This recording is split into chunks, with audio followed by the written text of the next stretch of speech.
I usually make very severely abstract work, which I consider this to be. Sometimes even consider it to be minimal. Just before making this work, I used this material to make some paintings that were representational, so they weren't abstract at all. I was copying a Van Gogh painting, and a particular Van Gogh painting, details of this painting that I magnified. And I used this material because the subject matter to me had to do with my childhood. When I was, not even when I was growing up, but when I was an infant, there was this really bad reproduction of a Van Gogh painting in my bedroom. The reproduction was this big, of a church and a lone figure walking up the hill by the church. I decided to make paintings this big from this bad reproduction that was this big, but using details of it, blowing them up to this size, and using this material, which is modeling clay, which kids use to, make little figures or whatever, and animators use to do claymation. It never dries, this stuff. So this isn't a big block. It looks solid, but it's actually, you could, if no one was looking, you could just roll it up into a ball. So the reason I used that material for those Van Gogh paintings was that it's a children's material.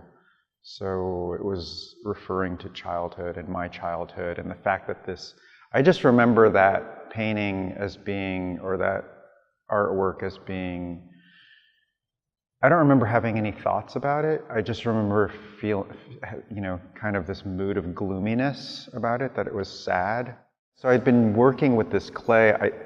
Partly why I used it was available in really a lot of colors.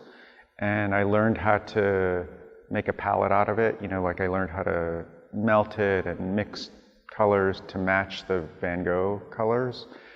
I don't know what the original colors were, so I was using lots of reproductions online. They were mostly really bad reproductions. That set me off into another body of work that used bad reproductions of well-known artworks that I then copied. The thing about Van Gogh is or one of the many things about his work is that it's so tactile. And this material is extremely tactile. I was not using a brush to paint, I was using my thumb and my hands in general. I decided to use this material and try to convey that sense of, a lot of paint on a painting. And so in this case, I was able to just present it in a block. So from the front, maybe these look like regular monochrome paintings, but from the side, they're as thick as the support. They're about the same thickness.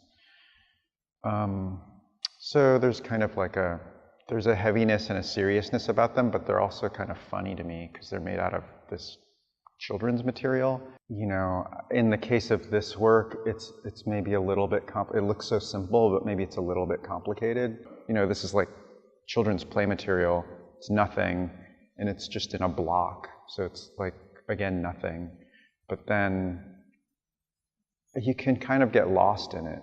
The thing that I first got known for was making these paintings of people's skin color. So I didn't know how to mix color very well before that project. That project has been going on it mostly was in the early 90s, but I still do it occasionally. And mixing a person's skin color is really hard thing. It's a really hard color mixing problem. I think I did it really poorly back then, and I've gotten better at it. I think I know how to do it now, but it's taken all these years to figure out how to do it. And there's something in having to figure it out that is really generative. if I somehow were naturally good at it, it would just come. I probably would make so much more work, but I think that it wouldn't be as thoughtful. That's the only way that I can put it. I have a lot of time to ponder it because I can't make it that well.